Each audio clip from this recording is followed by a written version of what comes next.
Hello guys. Good morning to some of you guys, or good night. I know many of you guys watch me from around the world. I happen to be driving right now to Michigan, and since I was driving through the mountains, I've noticed my temperature gauge is moving higher.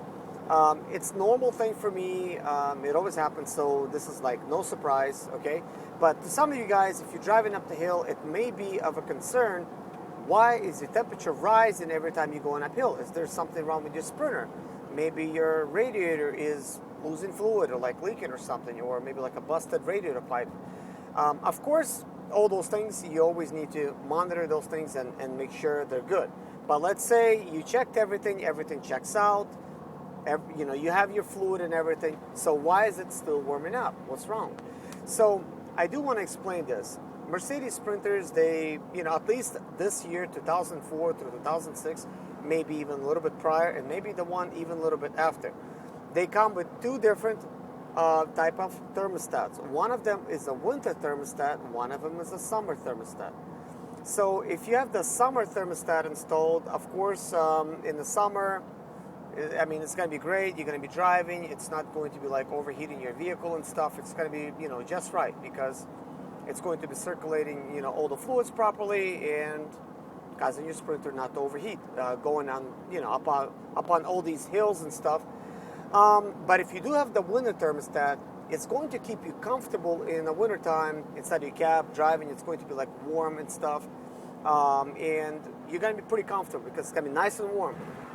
But in the summertime, what's going to happen is your temperature will actually rise above the 180 mark, and that is a little bit concerning, like even to me, and I know like what's going on, but still, I don't want to see the temperature gauge rise any more than it's supposed to. I mean, just a little bit, it's okay. I mean, it's expected, but whenever you go a whole mark, like the whole quarter, like to the next gap, which is maybe like not 180, it's probably like 200, maybe 210. It doesn't really say in there, so you could do like a rough estimate. That's a little bit more of a concern because you're thinking, I mean, is there something seriously wrong? Will this cause damage to my engine? Because these Mercedes Sprinter engines, if you overheat them, yeah, you're gonna like really mess them up. Like, your like inside of the cylinders, you're like basically like, um, they're like it's just gonna like all fall apart and stuff. You know. So, yeah, I'm not going to get into that because that's a whole other different issue. And right now I'm lacking the words to really describe it, what's exactly going on. But you never want to overheat your engine. You always want to make sure your fluids are good. And that's something all of you understand. So, of course, if it's overheating a little bit, you might think, why is it doing it? Because. So, anyways, guys, if you do have that problem where it's overheating just a little bit, like not too much, uh, you don't need to be concerned, but of course, do check your fluids, you don't need to be concerned if those are good. It's because it's a thermostat thing. And of course, there's always a possibility the thermostat is actually going out on you, and then it's not going to be circulating the fluid properly as well.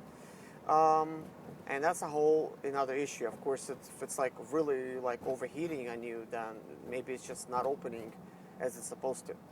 So I hope that doesn't confuse anybody because it is a confusing topic. Why would there be like two thermostats? But they made a winter and a summer thermostat. So right now, currently, my Sprinter actually has winter thermostat installed. So in the summertime, I do have to deal with the heating up issue. I mean, it's not that bad, but it's I would not want it. But in the wintertime, I want to stay warm in my vehicle as well, because you know if you have the wrong type of thermostat, it's just going to be really cold in your vehicle. Really, because I go up north and stuff a lot, and that's how it is for me, anyways.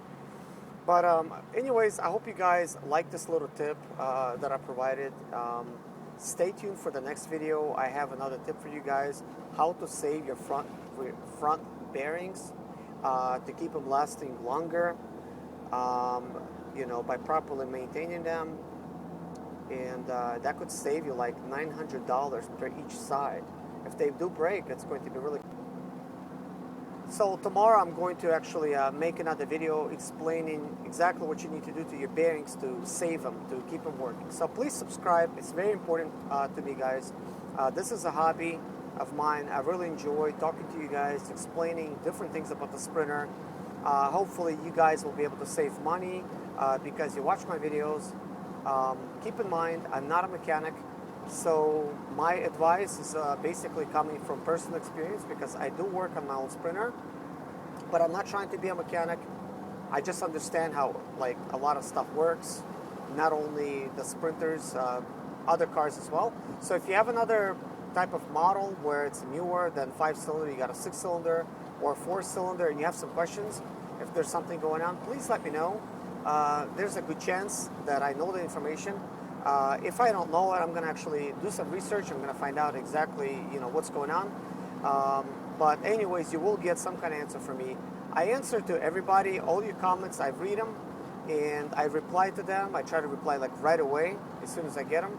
So, subscriber or not a subscriber, I will still answer your questions. And of course, I do video replies too. So if there's some kind of complicated type of issue, or not even complicated, but it would just make your job easier and my job easier by just recording something, I will just try to do a video reply. That way it's going to help you guys right away. And the whole idea is to really help you guys, to build this type of a Sprinter community. Do talk to each other as well in the comments. I'm pretty sure there's a lot of you guys actually know probably even more than I do on the Sprinter topic. So if there's something that you think you want to add or you want to give advice, feel free to write that in the comments. You could write anything. I really don't have any rules on that. As long as it's, you're trying to help somebody out, So anyways, thank you guys so much for watching me, my videos and stuff. I really do appreciate it. So good luck with your Sprinter. I hope things will run really good for you for a while. And by sticking around and subscribing to my channel, I'm pretty sure you will get some good ideas and stuff. And, because I want to help you in any way that I can to properly maintain your Sprinter the most cost-effective way possible. Okay? So good luck. Bye-bye. See you in my next video. Thank you.